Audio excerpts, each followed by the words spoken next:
রাজবাড়ির এক অনন্য নারী উদ্যোক্তা মোসাম্মদ জাসমা মাহবুব। তিনি শুধু জৈব সার তৈরি করছেন না, তার সঙ্গে বাড়তি আয় করছেন আদা চাষ করে।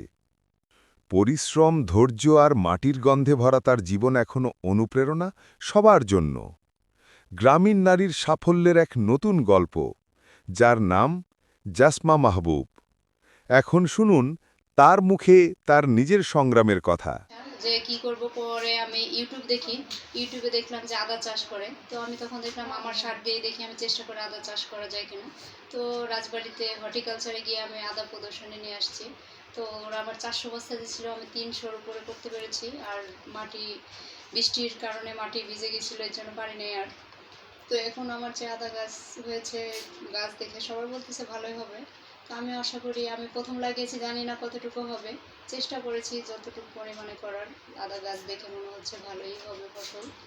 তো এটা যদি আমি সফল হই, তাহলে আমি সামনে আরও বাণিজ্যিকভাবে করতে চাই।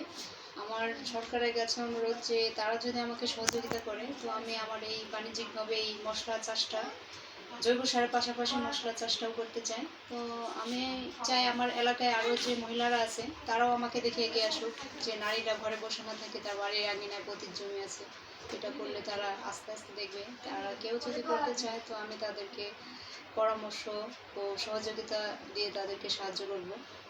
মানে প্রশিক্ষণের মাধ্যমেও তাদেরকে সাহায্য করবেন আপনি। সর্বশেষ আপডেট জানতে চোখ রাখুন বিডি আলিমরাজ অনলাইনে। ধন্যবাদ।